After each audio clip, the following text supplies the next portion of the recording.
Boa noite. Pronto, os desencarnados tudo responderam. Agora os encarnados podem responder também. Boa noite, pessoal. Agora os encarnados também responderam. O pessoal tem assim, a Rosângela já falou que os desencarnados estão nas cadeiras vazias, né? Chegar alguém vai sentar no colo do outro. Vai não, eles têm, tá lotado aqui, pode ter certeza. Sempre é uma alegria, e eu vou ter que ficar aqui, né, agora, né? Porque agora tem esse negócio chique, né? Sabe que eu não gosto de ficar muito preso aqui, mas eu vou ficar aqui mesmo. Sempre é uma satisfação vir ao Centro Espírita Humberto de Campos. Principalmente quando somos convidados a estudar, porque quando a gente vem falar, a gente estuda, né? A estudar sobre um tema tão importante como a família.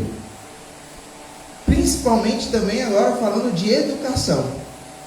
Tem a oportunidade de, dessa existência, vir com a prova ou a expiação, não sei, depende da conduta de cada um, de ser professor. E desde 98, em sala de aula, a gente vem aprendendo a cada dia com aqueles a quem são nossos alunos. E a gente aprende muito nesse processo evolutivo educacional dos últimos anos, que realmente as coisas mudam. Eu até brinco que hoje, até para aprontar, os meninos não servem mais.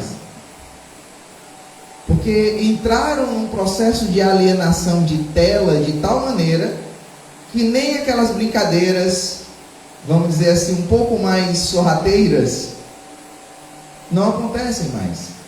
Porque todos estão voltados para um dispositivo, preocupados se determinado joguinho ou outro é o que vai realmente fazer a diferença. E entramos numa era em que a atualidade, mais difícil até do que ensinar a se defender, a ter boa conduta, a virtude mais difícil que temos para ensinar para os nossos filhos hoje é a virtude do esperar. Porque hoje tudo está aqui, ó. Lembro quando era criança que eu tinha que esperar para assistir os Cavaleiros do Zodíaco. É nessa hora que a gente entrega a idade. E para eu assistir os Cavaleiros do Zodíaco, eu tinha que esperar o episódio no dia seguinte.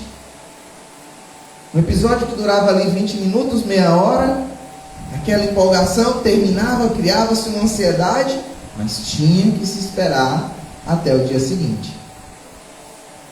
Hoje não. Hoje é aqui, ó. É agora.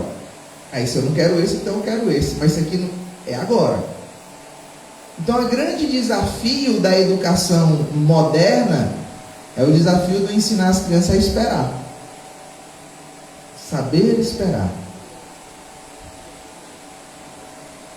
E como a doutrina espírita nos ensina o Evangelho de Jesus, e como é fantástico o Evangelho do Senhor, onde já nos ensina a ter bom ânimo, mesmo há mais de 2000 anos atrás. Nos ensina que aquele que perseverar até o fim, vencerá. E não se consegue perseverar sem esperar. Mas não uma espera ociosa, a espera da esperança de que aquilo que nós fazemos realmente vai fazer a diferença, vai gerar bons frutos. No Evangelho segundo o Espiritismo, no seu capítulo 14, Kardec nos traz o tema do honrar vosso pai e vossa mãe. Aprendemos que a honra, ela vai muito além do que simplesmente a obediência. Aprendemos que a gratidão filial, ela é muito mais importante do que simplesmente ser grato. O sentimento deve passar a fazer parte das atitudes, das ações. E um sentimento realmente só é válido quando ele produz o bem de forma prática. E é exatamente nesse ponto que os pais devem focar em relação aos filhos. Não só o ensinamento da palavra, mas o ensinamento da prática. Não se consegue ensinar de verdade sem praticar aquilo que ensina. A gente aprende algumas histórias interessantes, dentre elas, por exemplo, Gandhi, onde uma jovem senhora leva seu filho para Gandhi e diz assim: Gandhi, eu trouxe aqui meu filho porque ele está comendo muito doce, está comendo muito açúcar, e açúcar faz mal, e eu tento ensinar para ele. Ele diz que só escuta se você falar. Então eu trouxe aqui porque ele escuta.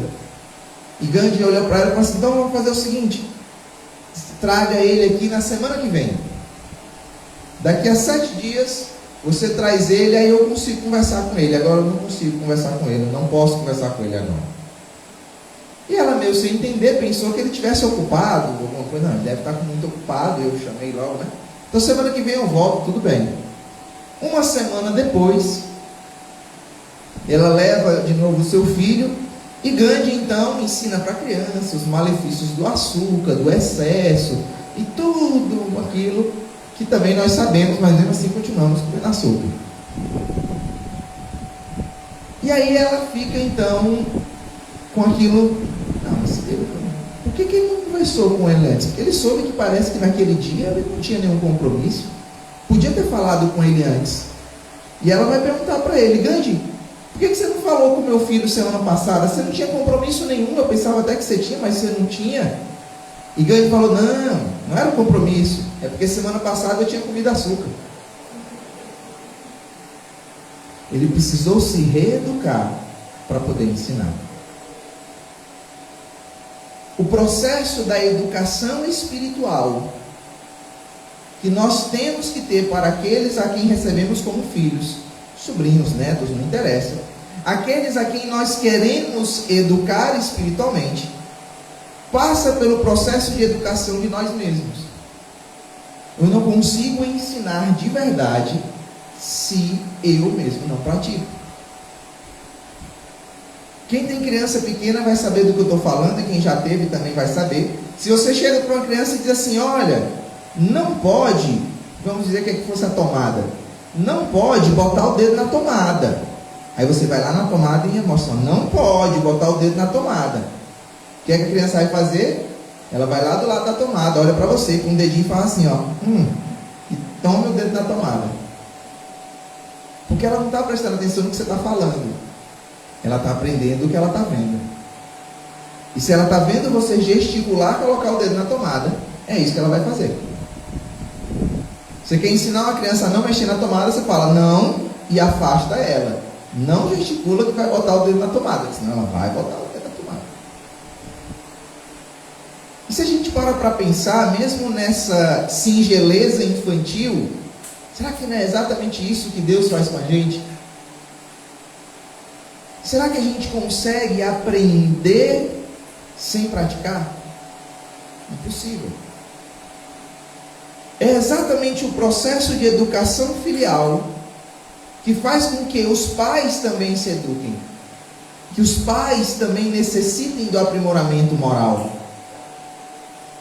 Aquele ditado que diz: faço o que eu digo, não faço o que eu faço, não funciona em nenhum aspecto. Fazer o que eu também procuro fazer. Quanto menor a criança, é claro, você consegue orientar de forma prática em muitos aspectos.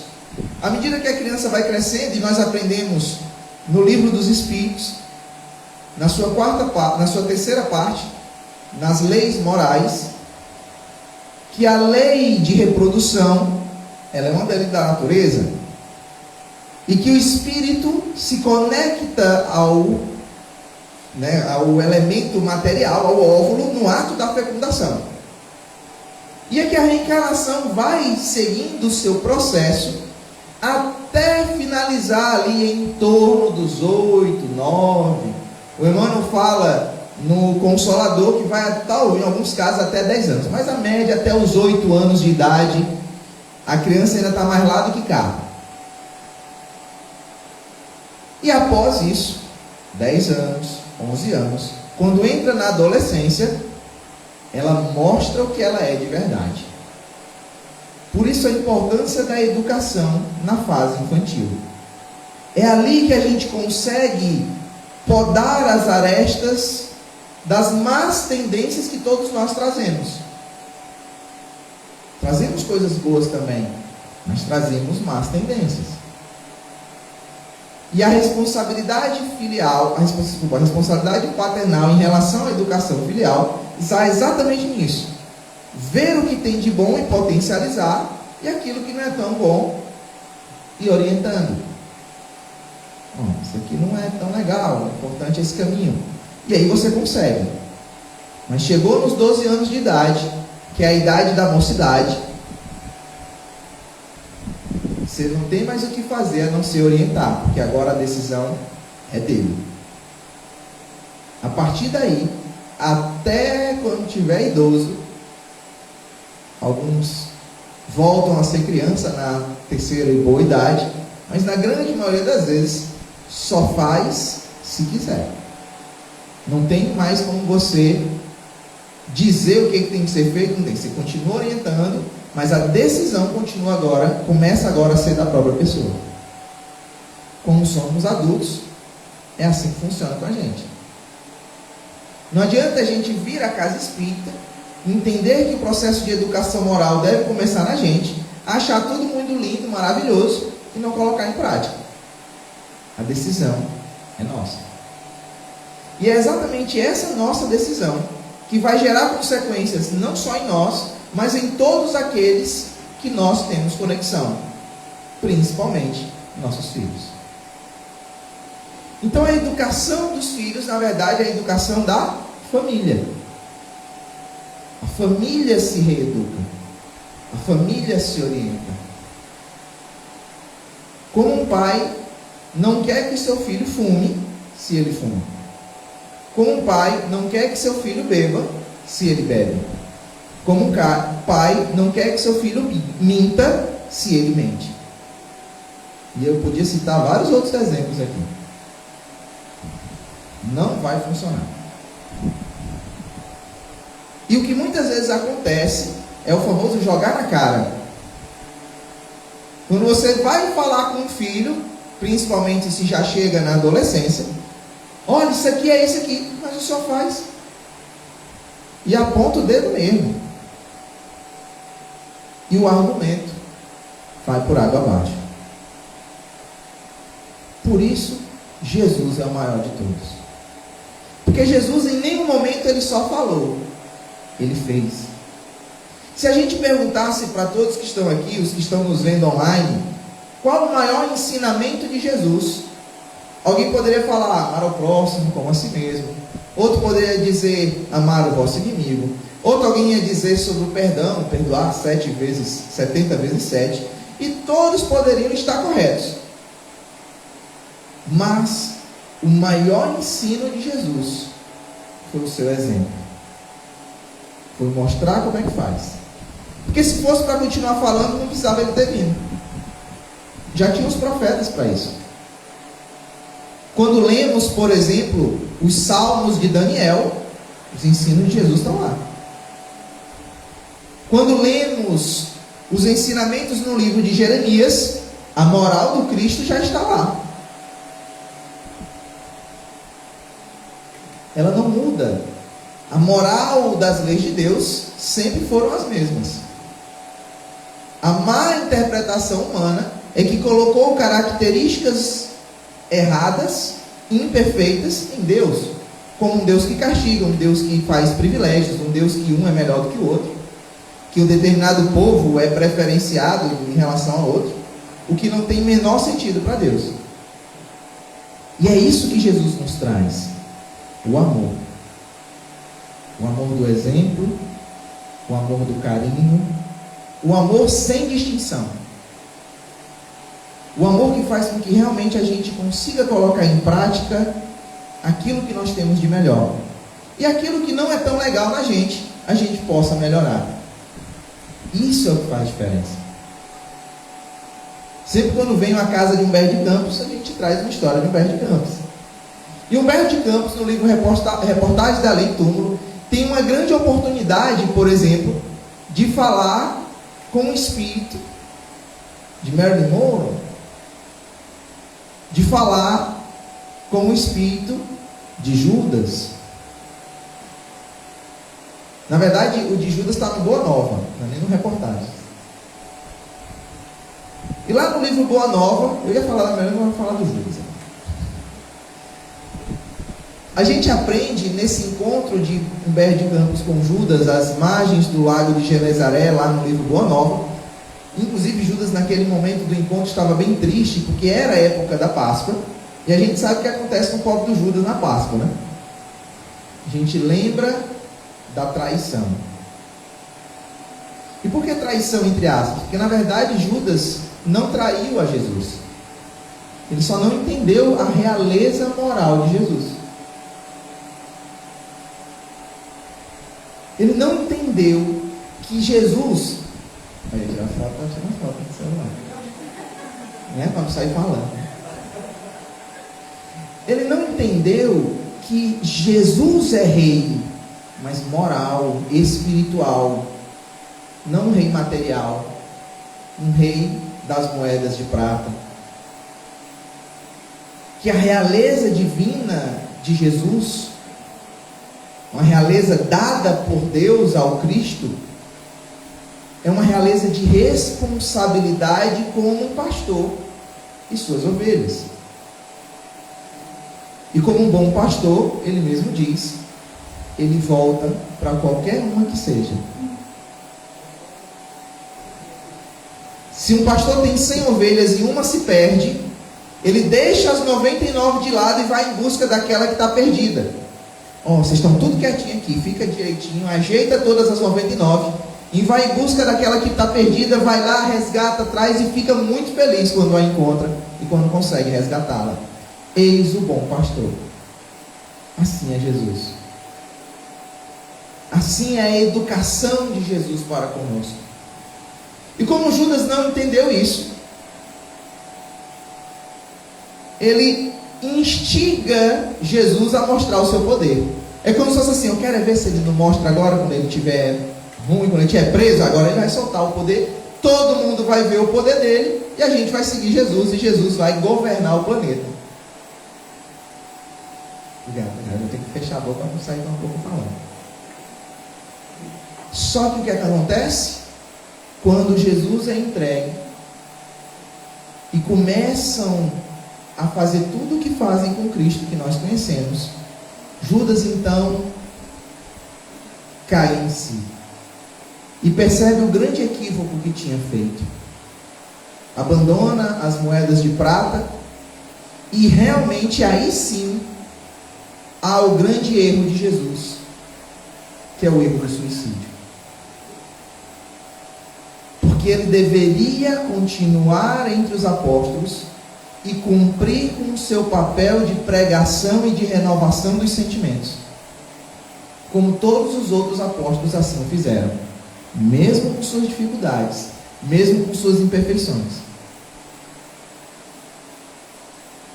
Só que olha que fantástico, Judas, no meio do umbral, perdido, sozinho, sofrendo, de repente recebe uma visita iluminada, uma visita que ele mesmo fala não ser merecedor.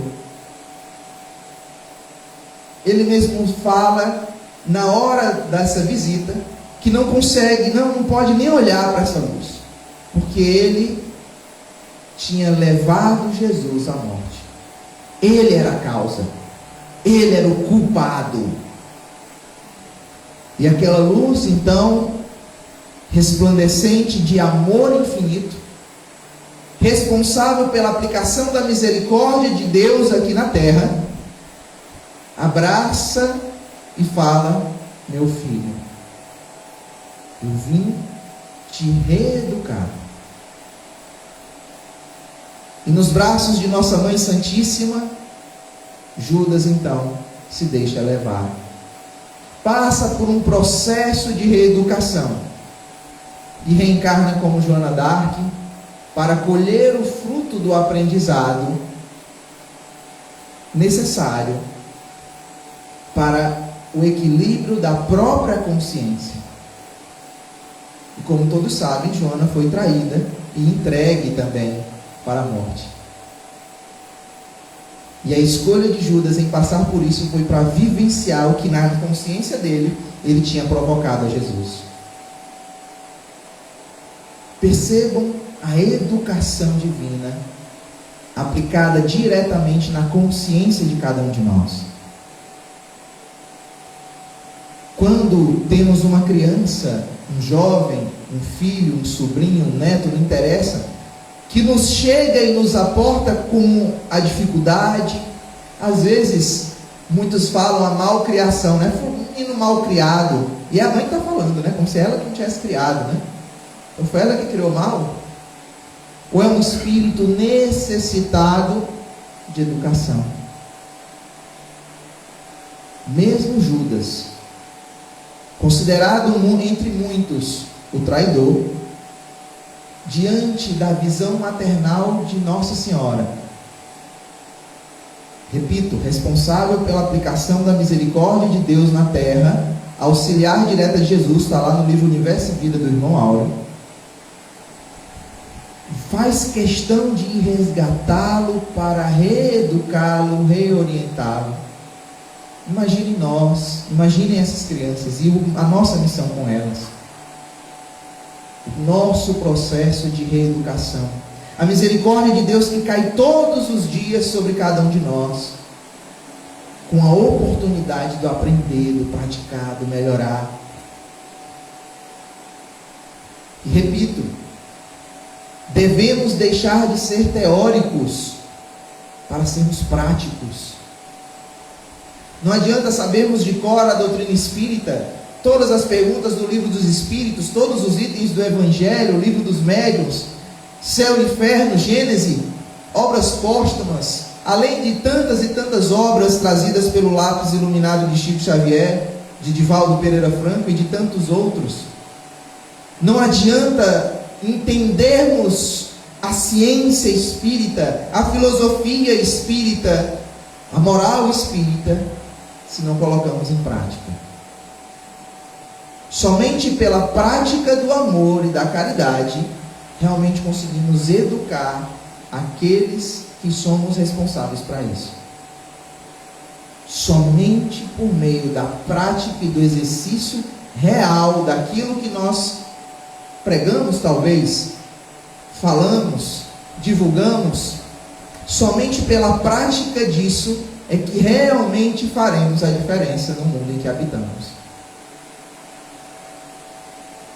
Maria, mas você quer dizer que temos que ser iguais a Jesus? Exemplificando tudo que falamos? A ideia era essa. Não conseguimos ainda. Tentemos. Porque da mesma maneira que falei no início, repito agora: aquele que perseverar até o fim, vencerá. É perseverança mesmo. Dia consegue, dia não consegue. Perseverar. É isso que faz a diferença na nossa vida. É isso que traz o acalento de saber que somos espíritos eternos. Porque esse conceito, ou melhor dizendo, esse conhecimento, deve fazer diferença na nossa vida. De forma positiva ou negativa, mas deve fazer. Depende só da gente. Saber que eu sou um ser eterno e que eu tenho inúmeras oportunidades de aprendizado, muitas vezes as pessoas interpretam de forma preguiçosa. Eu tenho uma coisa a acertar com meu irmão, deixa para outra encarnação. Na outra a gente se acerta. Você não sabe como é que vai ser a outra. Será que na outra encarnação você vai ter a oportunidade da consciência que você está tendo agora? Quantas pessoas reencarnam com um processo da idiotia, da demência, por equívocos do passado? Nessa encarnação não está tendo a oportunidade de conhecer. Quantas pessoas reencarnam em situações um pouco mais complicadas do ponto de vista intelectual? Será que você vai ter essa oportunidade? Ou então entender que somos seres eternos, temos inúmeras existências, porém existe a lei de ação e reação, de causa e efeito, e tudo que eu planto eu vou colher. Tudo, sem exceção. Então é melhor plantar o bem agora. É melhor perdoar agora. Por isso que Jesus diz: reconcilia-te com teu inimigo enquanto estão a caminho. Enquanto você tem essa luz, caminha, antes que nem sabe, ela pode apagar. Ou numa outra existência, ela nem se acenda.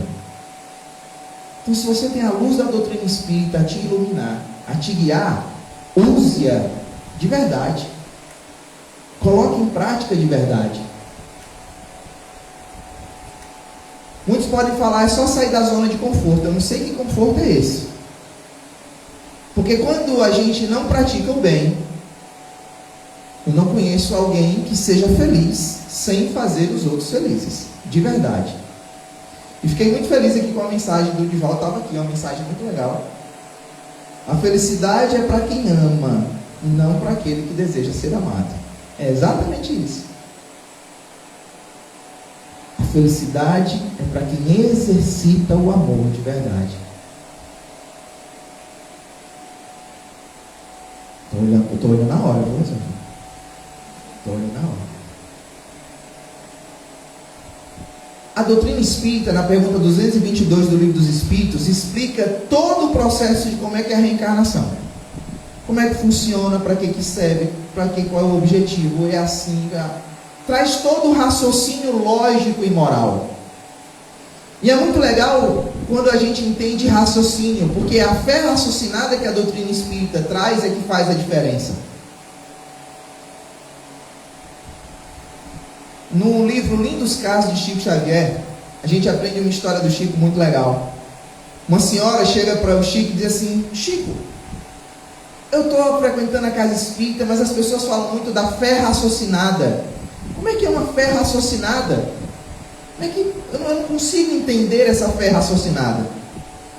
E o Chico então diz para ela assim: ô minha filha, aquele jeitinho mineiro dele, imagine que você está na frente de um leão, faminto, morrendo de fome, de boca aberta, escancarado, olhando para ti.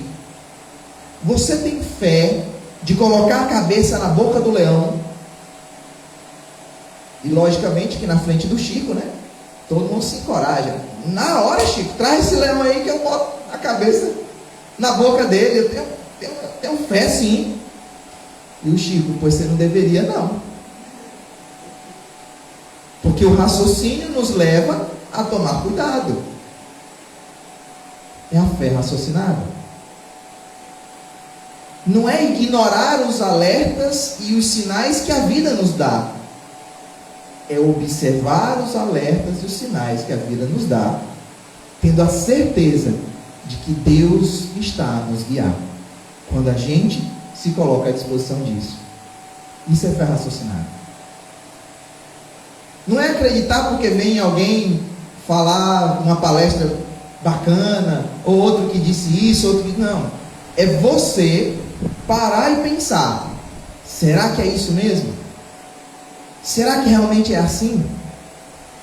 Por isso a importância do estudo. Por isso a importância do entender e praticar. No livro Obras Póstumas, Kardec nos traz como um curso funciona, ou como deveria funcionar no centro espírita. Só funciona se for teórico e prático. Mas prática de quê? Fora da caridade não há salvação. É essa a prática. Qual a caridade que a gente está exercitando? Ah, mas todo dia eu faço minhas coisas. Ok. E agora qual a caridade da educação e da inspiração para os outros que você está fazendo? Qual a caridade coletiva que você vem produzindo? Por isso a importância da dedicação ao trabalho do bem. Porque é assim que a gente consegue educar. É assim que a gente leva a nosso filho, as crianças para a evangelização infantil, os jovens para a mocidade espírita. Nós vamos para a educação dos adultos, para a evangelização de adultos, para a palestra, para o estudo e para a prática. É isso que tem que funcionar na educação. Sem o exemplo, não se educa, só se instrui. Instruir é falar, instruir é mostrar, educar é exemplificar. Muitas vezes falam assim, é o exemplo que educa. Não é pelo exemplo, é só pelo exemplo que educa. De verdade, tem que ser pelo exemplo. Eu já estourei meu tempo, mas só um finalzinho. No livro Ação e Reação, André Luiz, por meio de Chico Xavier, nos traz uma história interessante de um casal espírita, muito amoroso, dedicados aos trabalhos de promoção social. Depois de muitas tentativas, recebem um filho. Vamos chamar esse filho de Pedro. E o casal, Ana e Clara, viviam intensamente em função dessa criança. Mas entenderam que não deveriam abandonar o processo do trabalho do bem. E insistiram, levaram Pedro para a evangelização infantil e tal, mas infelizmente ao chegar à adolescência, o Pedro acabou fazendo escolhas um tanto equivocadas. E por mais que aquele casal insistisse e continuasse orientando, alguns equívocos Pedro acabou fazendo. E ao chegar à vida adulta, ele começa a colher o fruto amargo que ele mesmo plantou. E no plano espiritual, em desdobramento, é apresentado que Pedro já tinha esses débitos de vidas anteriores. E que Ana e Clara haviam recebido como filho, porque eles eram os mais aptos para reorientá-lo. E assim estavam fazendo. E junto deles, a última mãe de Pedro na vida anterior teria se transformado naquele momento como uma mentora, como um anjo da guarda, como uma guia, não só do próprio Pedro, mas da família como um todo. E junto a ela, uma celeira de mais espíritos auxiliares evoluídos, formando o grupo espiritual familiar. E esse amparo, essa força, fez com que Ana e Clara ainda persistissem nisso. E Pedro então aprende as lições e consegue renovar os sentimentos. Então, que a gente nunca desista daqueles que devem ser educados por nós. Que a gente nunca desampare e abandone ninguém. Mesmo aqueles que insistiram ainda em fazer escolhas erradas. O amor cobre uma multidão de pecados. Pedro nos ensina na sua epístola. E se hoje eu vejo alguém que precisa de orientação, no passado eu também precisei. E no futuro, pode ser que eu precise também em outros aspectos, como hoje ainda preciso. Essa corrente de ajuda mútua, de educação mútua, nunca deve nos desamparar. E fiquem certos, no momento da dificuldade, a gente sempre ensina isso lá na Sementinha de Luz, que é a evangelização infantil lá do Luz da Esperança. No momento da dificuldade, que a gente aprenda a fazer como as crianças fazem. Fecha os olhos, coloca a mão no peito e sente. Silencia.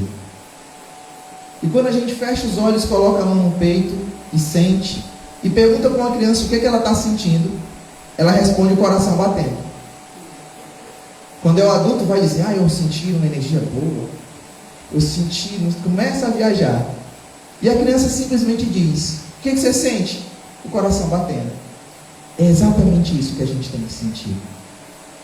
No momento em que a gente está necessitando dessa educação, como filhos que também somos, filhos de Deus, irmãos de Jesus e filhos de nossa Mãe Santíssima, coloquemos a mão no peito, sintamos o coração bater, porque enquanto o coração bater, Deus pulsa dentro de nós e a gente vai conseguir superar qualquer dificuldade e aprender qualquer lição.